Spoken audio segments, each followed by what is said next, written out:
We're here because free speech is under attack. We're here because people are being convinced that socialism works. We're here because people are being judged guilty until proven innocent. We are fighting back with facts. This is not a safe zone, so buckle up, Buttercup. This is the raw, naked truth.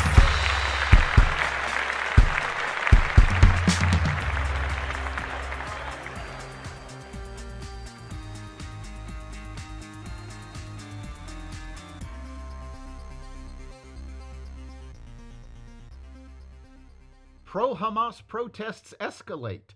The Senate passes foreign aid and a TikTok ban, and more. Welcome to the Raw Naked Truth. I'm your host, Eric Lopkin, and here's the news you need to know.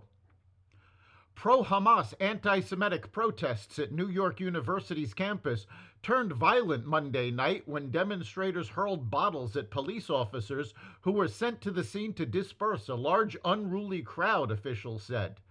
NYPD Deputy Commissioner of Operations Kaz Daughtry posted a video to X taken from a live news feed showing several airborne bottles being flung at police.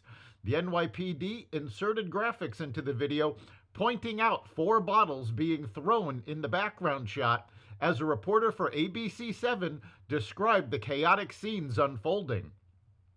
NYPD sources confirmed that 133 demonstrators were arrested at the NYU protest, with police using zip ties and flex cuffs to remove the protesters from campus. They were taken on a bus to police headquarters where they were charged with trespassing, the sources said.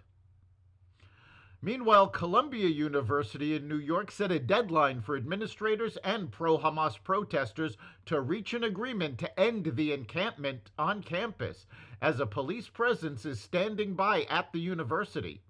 University President Manoush Shafik initially set a deadline of midnight for an agreement with student organizers that must include dismantling the encampment, dispersing, and following university policies going forward. Shafik said in a message to the university community Tuesday night that if discussions are unsuccessful, administrators would have to consider alternative options for clearing the West Lawn and restoring calm to campus so that students can complete the term and graduate. Representative Alexandria Ocasio-Cortez tweeted Tuesday night that any police enforcement against the pro-Hamas protesters would be an escalatory, reckless, and dangerous act. It represents a heinous failure of leadership that puts people's lives at risk.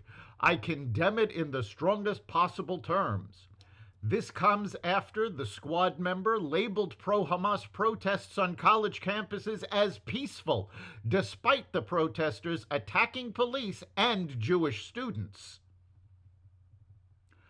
The Senate on Tuesday passed a package to provide billions in aid to Israel, Ukraine, and Taiwan, sending the legislation to President Joe Biden's desk to become law after a rocky 6 months of political battles. The final tally was 79-18, a rousing show of bipartisanship in an era of deep political divisions. The relentless work of 6 long months has paid off, Senate Majority Leader Chuck Schumer said on the Senate floor following an earlier procedural vote. The bill also forces a sale of TikTok by its Chinese owner ByteDance, or else face a ban in the U.S. within 270 days. TikTok promised to do all it can to fight the bill, with its head of public policy for the Americas declaring, "This is the beginning, not the end of this long process." President Biden said he plans to sign the bill into law today and give an address to the American people. The Federal Trade Commission on Tuesday banned employers from using non-compete contracts to prevent most workers from joining rival firms, achieving a policy goal that is popular with labor but faces an imminent court challenge from business groups.